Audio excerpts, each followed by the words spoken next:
Bom dia, boa tarde, boa noite.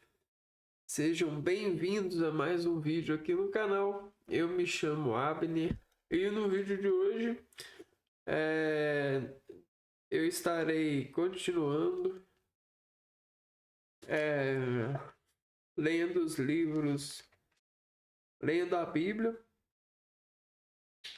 e já estou no capítulo 10 de Apocalipse de João.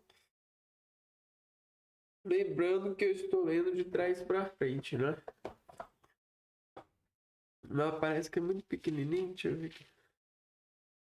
É bem pequenininho. Bom, o anjo e o livrinho.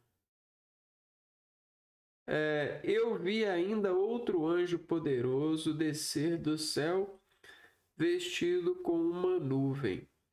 Sobre sua cabeça estava o arco-íris. Seu rosto era como o sol. Suas pernas pareciam colunas de fogo. Tinha na mão um livrinho aberto. Colocou o pé direito sobre o mar e o esquerdo sobre a terra. E gritou com a voz forte, como um leão que ruge. Quando gritou, os 7 trovões fizeram ouvir suas vozes. E quando os 7 trovões acabaram de falar, preparei-me para escrever. Mas ouvi uma voz do céu que me dizia: guarda sobre sigilo que os 7 trovões falaram. Não o ponhas por escrito. E o anjo, que eu vi de pé sobre o mar e a terra, levantou a mão direita ao céu e jurou: por aquele que vive para todo sempre e criou o céu e tudo o que nele existe, a terra é tudo o que nela existe, o mar e tudo o que nele existe. Ele jurou para esse ser: não haverá mais tempo. Nos dias da voz do 7º anjo, quando ele tocar a trombeta, vai se realizar o plano secreto de Deus que ele anunciou aos seus servos, os profetas. Aquela mesma voz do céu que eu já tinha ouvido tornou a falar comigo. Vai, pega o livrinho aberto da mão do anjo que está de pé sobre o mar e a terra. Eu fui até o anjo e pedi que me entregasse o livrinho. Ele me falou: pega e devora. Será amargo no estômago, mas na tua boca será doce como mel. Peguei da mão do anjo o livrinho e o devorei. Na boca era doce como mel, mas quando o engoli, meu estômago tornou-se amargo. Então me foi dito: deves profetizar ainda contra muitos povos e nações, línguas e reis.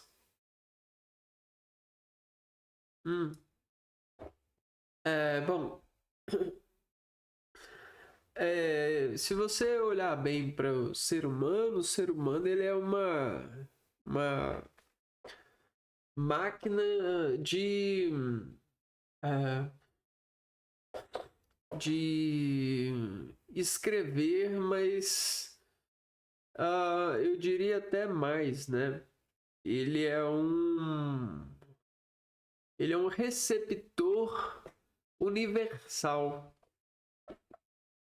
né?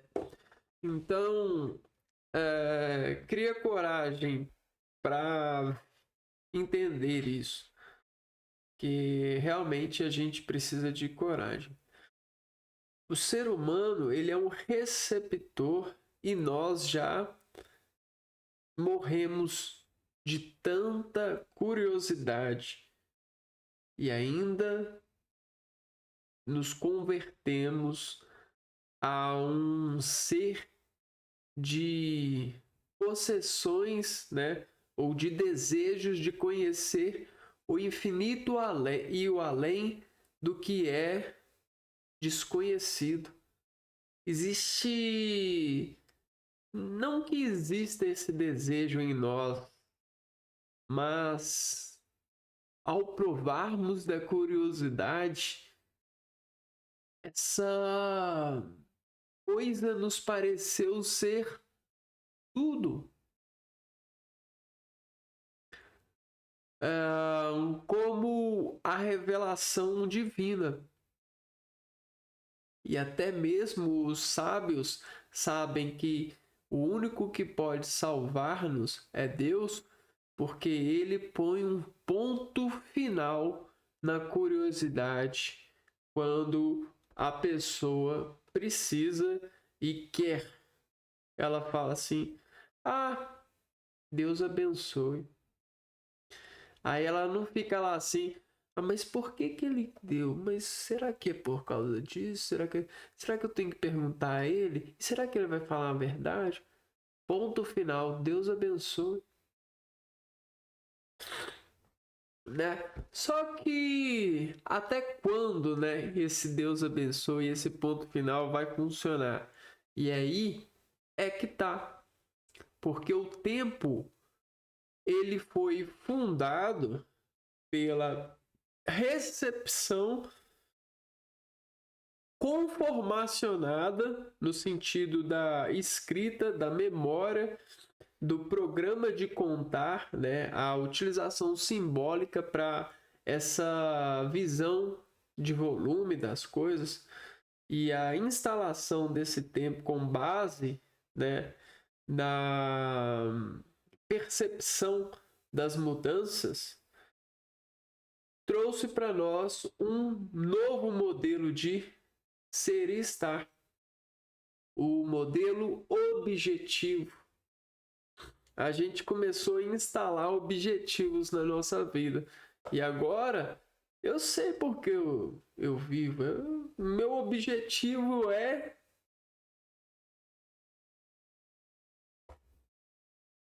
salvar vidas. Meu objetivo é conhecer o inconhecível. Né? Eu acho que nem existe inconhecível. Conhecer o desconhecido. Tocar a composição que ninguém tocou. Fazer uma arte que ninguém fez. Uma arte que vai tocar a todos na primeira impressão. Cantar a canção mais bela. Ser somente um, com a minha esposa. Ser uma pessoa a melhor possível para o meu filho. Tá vendo como esse objetivo ele cria um aterramento para a energia que sai desse ser, né? Que é incontrolável para esse ser. Então existe uma energia em nós que ela é incontrolável e seria esse os 7 trovões que aqui o falam na Bíblia, dos quais o anjo, né?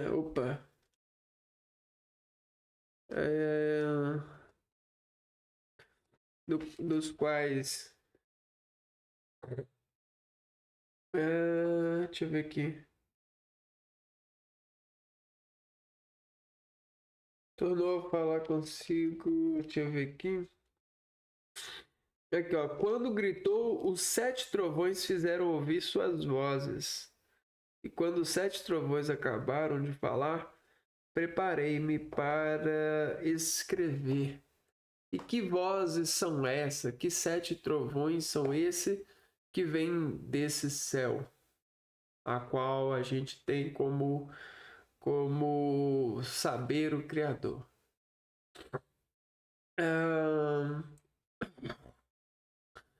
Bom, Então, nós percebemos que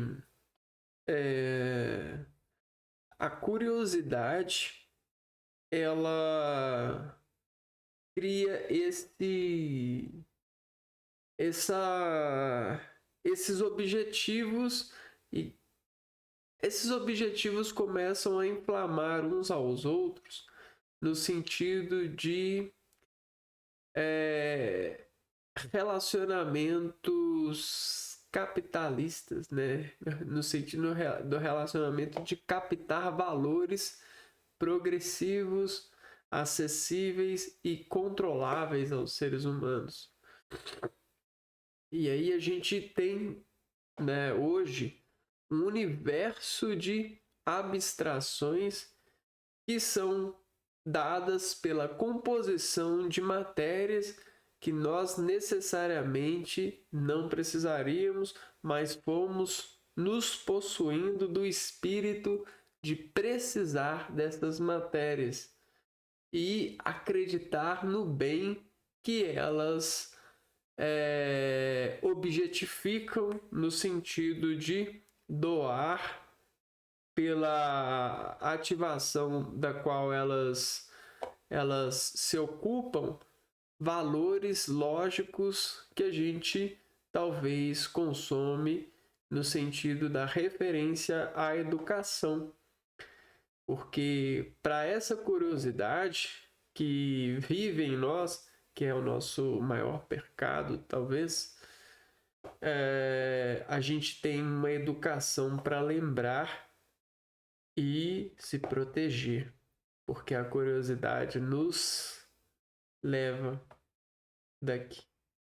Muitas pessoas curiosas se matam antes mesmo que a própria natureza o faça, no sentido da qual a gente está organizado para dizer, né? No sentido do amar e durar e ser esse elemento de filtrar em companhia com todas os frutos, né? Esses elementos.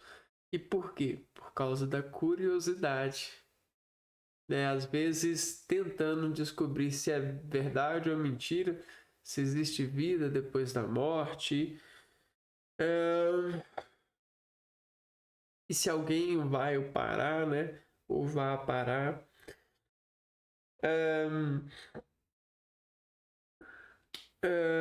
Bom, e esse anjo, né? Vestido com uma nuvem, o que desce do céu e se veste como uma nuvem, né? Existe talvez um espírito doce, né, que desce do céu. Sobre sua cabeça está o arco-íris, né? Sua cabeça está o arco-íris. Então, um anjo poderoso descer do céu vestido com uma nuvem. Sobre sua cabeça estava o arco-íris. Seu rosto era como o sol. Seria o que isso, né? Um anjo poderoso descer do céu.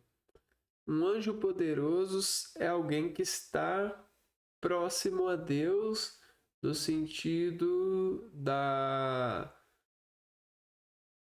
do conhecimento e até mesmo das ações que Deus pode recorrer aos anjos para fazer. Ou seja,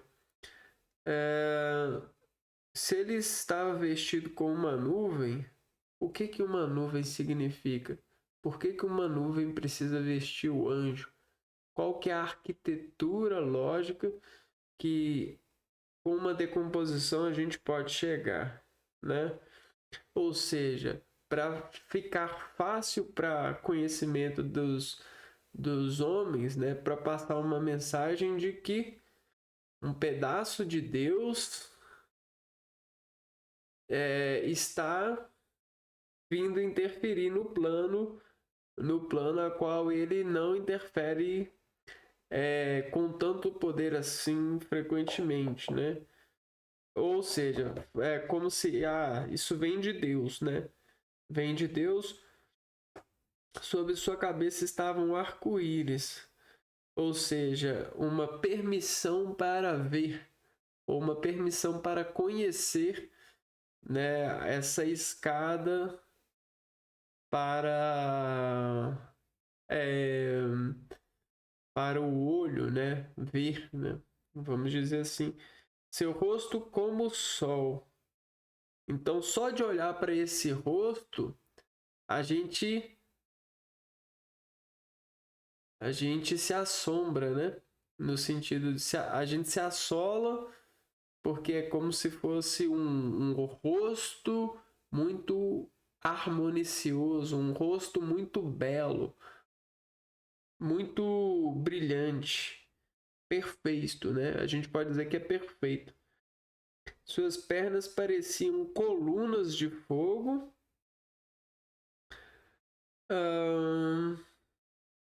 Tinha na mão um livrinho aberto. Colocou o pé direito sobre o mar e o esquerdo sobre a terra. O direito sobre o mar e o esquerdo sobre a terra. E gritou com voz forte como um leão que ruge. Quando gritou, os 7 trovões fizeram ouvir suas vozes. E aí lá vem os trovões, né? E quando os 7 trovões acabaram de falar, preparei-me para escrever. Olha só, os trovões estavam falando. Quando o anjo gritou. E o anjo gritou. O que isso quer dizer, né? Será que é um instrumento de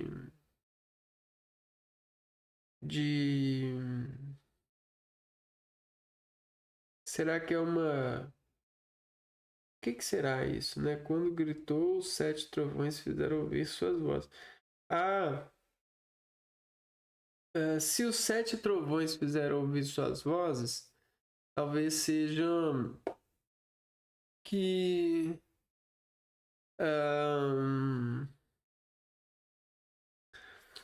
não sei. Mas ouvi uma voz do céu que me dizia: guarda sob sigilo que os 7 trovões falaram, não ponha por escrito. Pois é, né?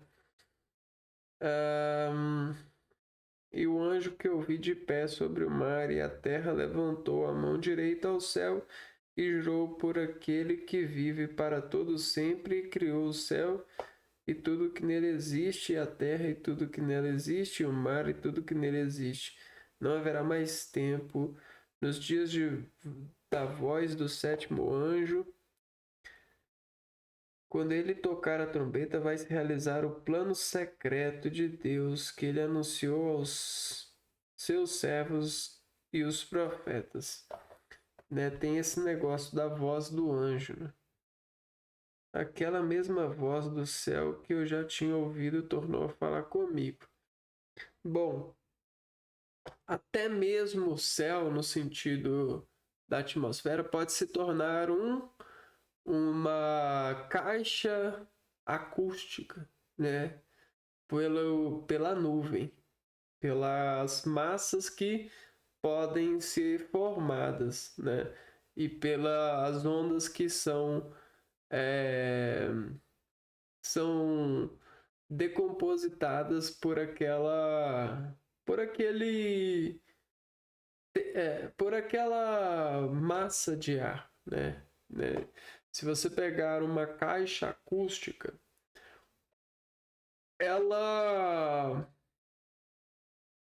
tem uma voz diferente e ela pode prover trovão no sentido harmônico quando você trabalhar a modulação dessa caixa, né? A modulação das ondas que as vai imperar. O que é a modulação?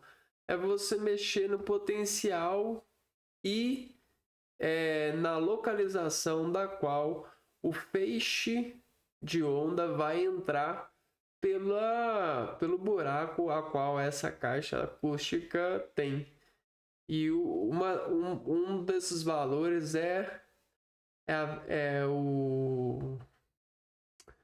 esse assoalho interno dessa caixa conferir a essa energia uma conversão de energia pelo relacionamento, pelo decaimento da onda do feixe sobre a forma em a qual a caixa acústica tem. E aí você consegue recepcionar, né? Ou seja, você consegue recepcionar a difração, a conversão dessa vibração em uma onda, em uma voz, em um anjo, em um ângulo, né? Em uma mensagem. E querendo ou não, de uma maneira ou de outra, sempre Deus vai ter alguma coisa muito forte com a energia, porque a gente pensa que a energia é o que nos faz viver dentro desse interior, né? Só que, e se a energia é Deus, né? Nesse sentido, e tudo tem uma quantidade de energia e a gente perde energia, a gente ganha energia. Como respeitar a energia? Respeitar a energia pensando na melhor forma de administrá-la dentro dessa caixa de ser e estar, né, economicamente ativo pela energia que aqui impera. Você já pensou nessa teoria de que talvez a energia ela fosse mais viva do que parece? Mas ela é tão viva de uma forma que você não compreende? Ou mais tenta compreendê-la a partir dos estudos e dos acolhimentos de conhecimento às quais a água e o relacionamento da água te entrega?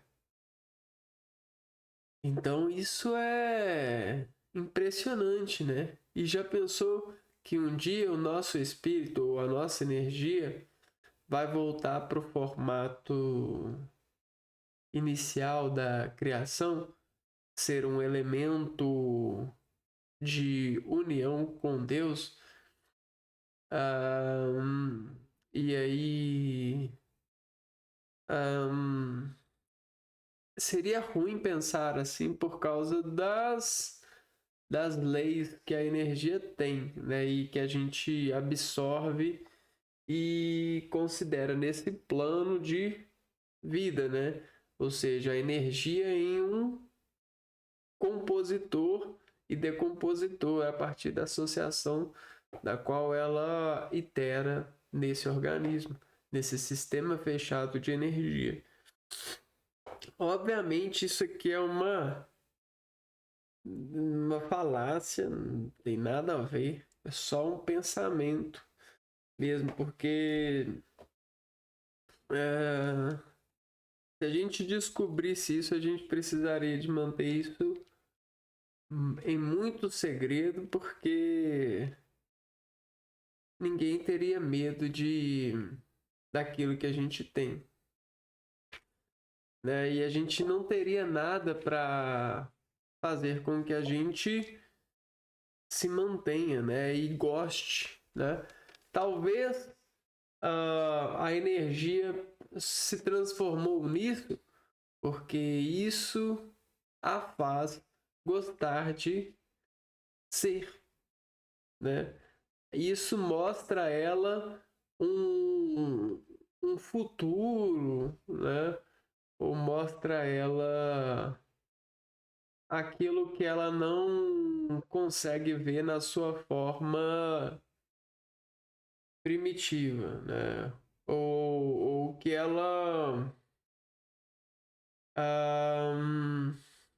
sei lá, né?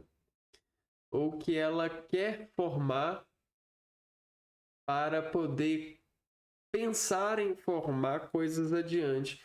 Imagina que essa energia ela já está no futuro, só que ela continua no presente para continuar no futuro.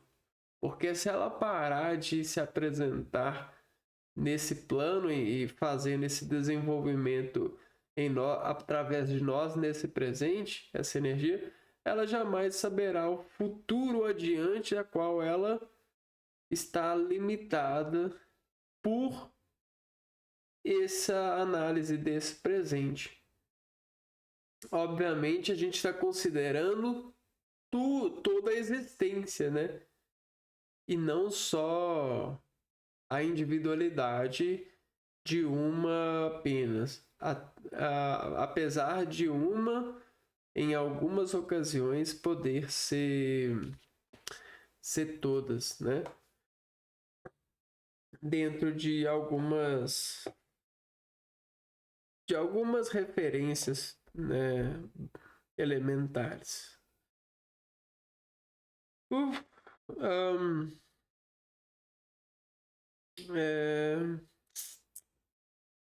Eu fui até o anjo e pedi que ele me entregasse o livrinho.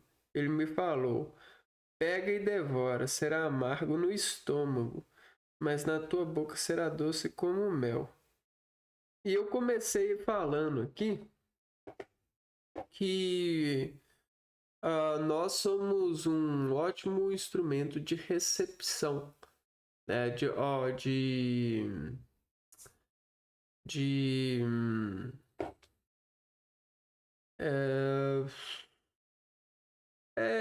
gente é meio que um receptáculo, né?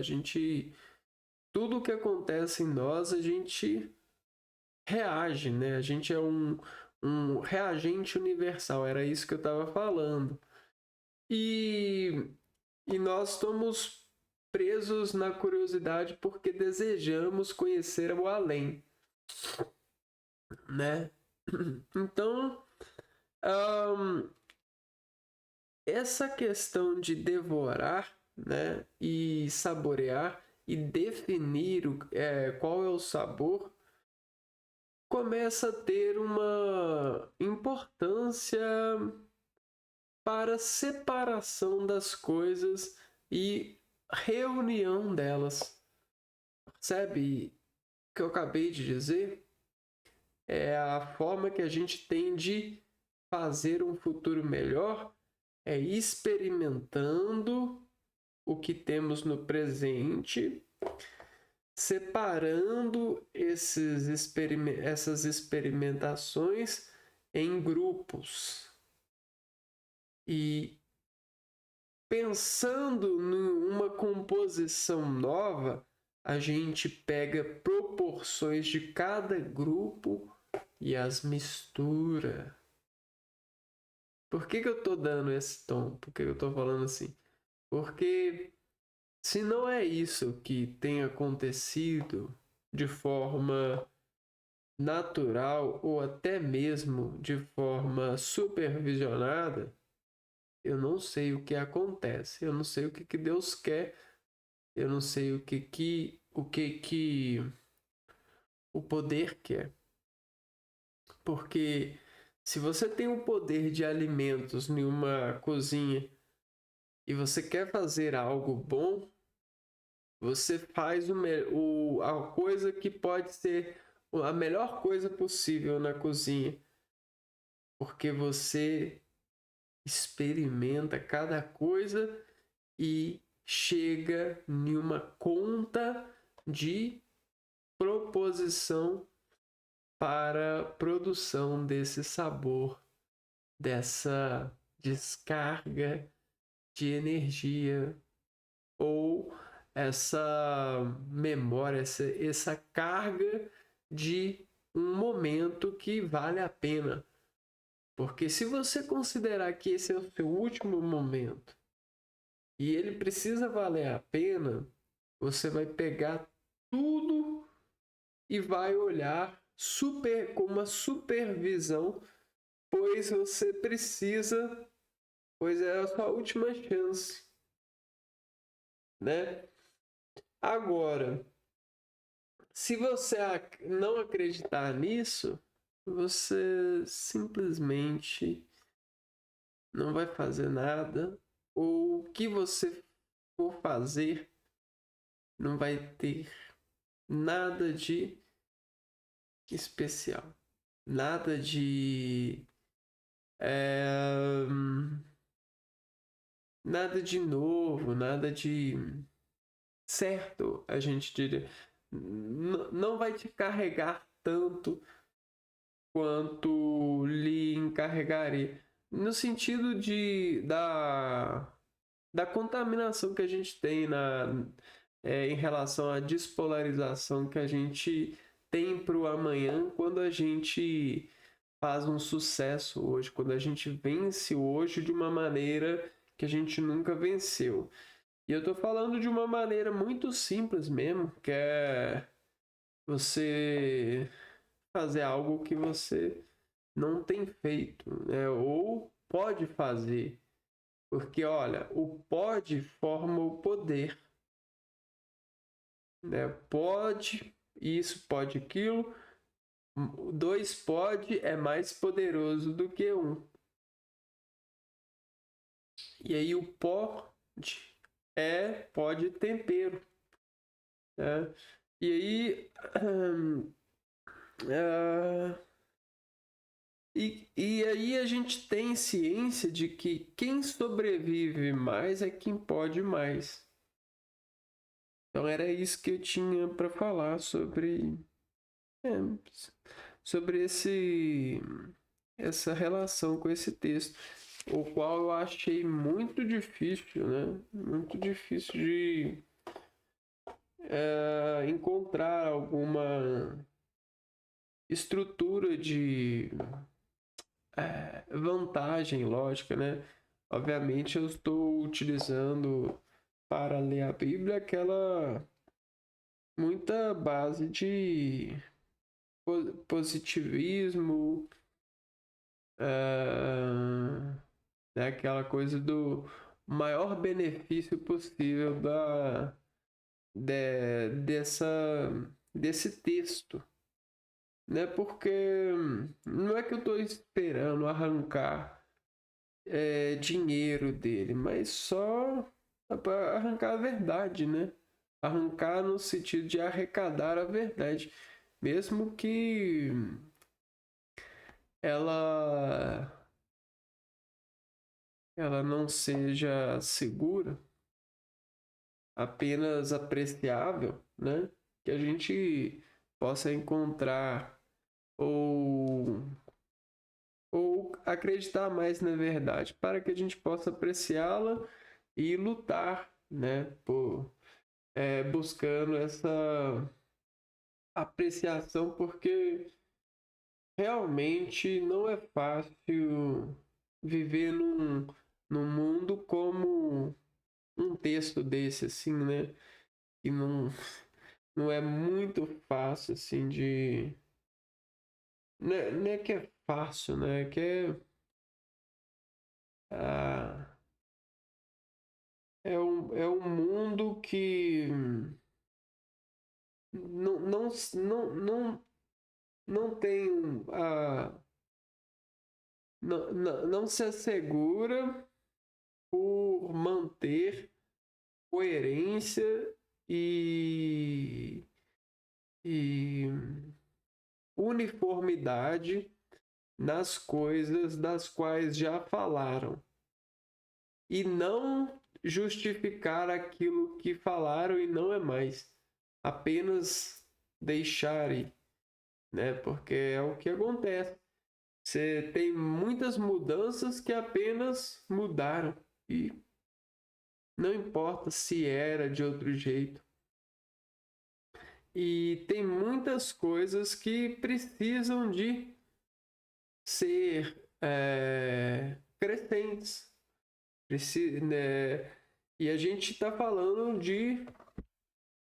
de um modo assim mesmo no tempo de hoje. Né? Porque às vezes as pessoas podem falar assim, mas você está pedindo para ser as coisas ser paulatinamente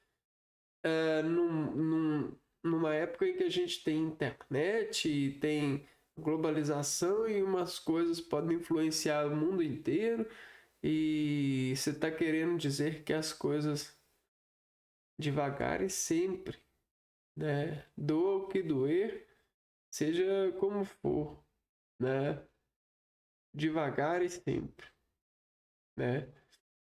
Essa é a maior verdade, até porque o tempo é relativo, é a gente que controla o tempo, não é o tempo que controla a gente. Né? Mas e se eu ficar sem comida, se eu não plantar? Não. Se você acreditar em Deus, isso não vai acontecer, né? E nunca iria acontecer, eu acredito, né?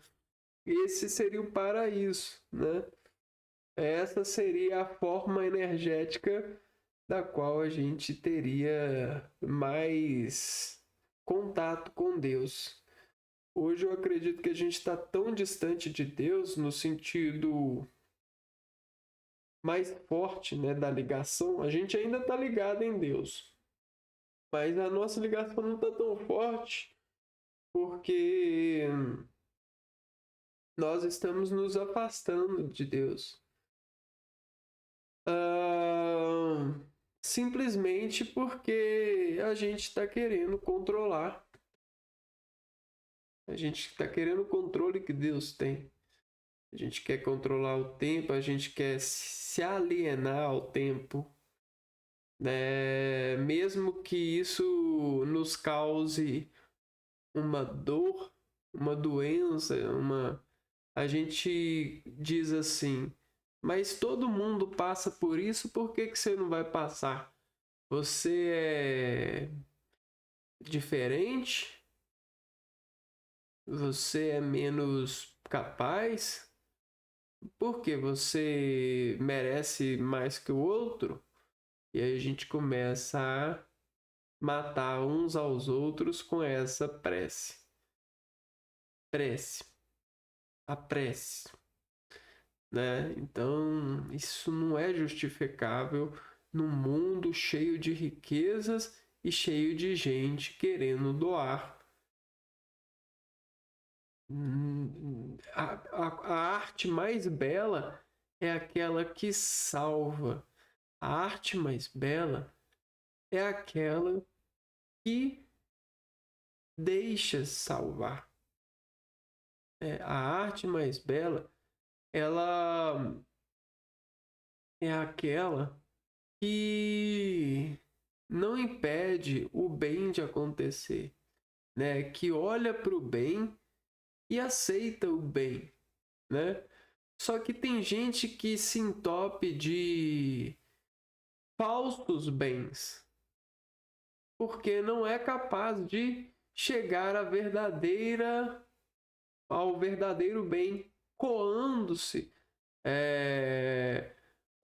reformatando, reolhando, revisando as suas contas, a conta dos seus trabalhos, a união das suas forças, a operação dos seus sistemas.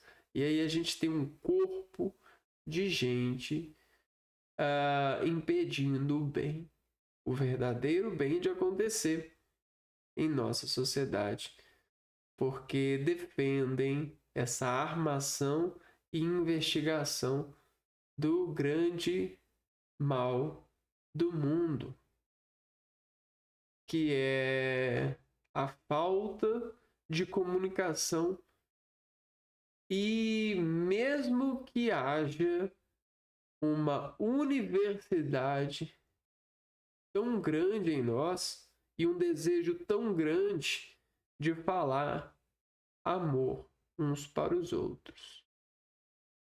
E o amor, ele derrota até mesmo o mais puro mal que o homem pode fazer nascer por curiosidade da desgraça alheia, que é a combinação entre as partes. É o jogo que todos ganham e que todos saibam que estão ganhando, porque sem aquele jogo todos não estariam ali e bem, né? E aquele jogo que dá a esperança para o amanhã, a certeza, a busca por melhoras. Só que nós estamos tão longe disso e ao mesmo tempo tão perto. Porque a gente tem pessoas, a gente tem patrões, a gente tem pessoas que podem fazer isso acontecer. Olha só que maravilha. Nós chegamos no ponto que a gente tem pessoas que podem fazer isso acontecer.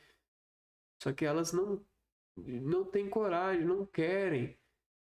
Não querem colocar lá a mão na massa, conversar uns com os outros e estimular as pessoas a falar o que elas sentem, a elas a oferecerem formas melhores e testar essas formas, dar voz para todos, né? Ajudar a todos a concorrerem de bem e estarem de bem no mesmo plano, né? Mas as pessoas, elas querem controlar. Elas querem porque querem controlar. Eu já tentei conversar com patrões, com pessoas sobre condições para poder melhorar, mas na real elas falaram assim: cara, eu passei no concurso público, não quero problema para mim, não. Eu só quero estar aqui e receber meu dinheiro e tchau, né? Não tô nem aí para nada, não. Eu não penso nisso, não, que eu não vou ser mandado embora. Aqui já tá de boa, não quero melhorar nada, não. E nem isso aí nem me preocupa, não. Porra, então você tá num caixão, né? Você tá num caixão só se decompondo, né? Você não tem nada a oferecer, né? Porque o que você faz não é honrar a vida, honrar todos que esperam de você a organização. Por mais simples que seja, essa é a organização, ela é a comunicação que busca a verdade, né? E não é isso que Jesus veio fazer na nossa vida? Veio mostrar que Deus nos dá a, a salvação a partir da organização? Não é isso, né? Porque se não é isso, né? Eu não sei o que que é, né? Porque, cara, não tem nada melhor do que os sentimentos organizados, né? Seja eles sentimentos de quais forem, né? A organização dos sentimentos nos leva a Deus. Só que os sentimentos, eles estão grande parte do tempo ligados ao plano material. Então, por mais que a gente consiga se desligar do plano material para poder se sentir organizado, a gente sempre acaba voltando para o plano material e os nossos familiares e os nossos entes queridos acabam voltando para o plano material. A educação, ela é vista no plano material.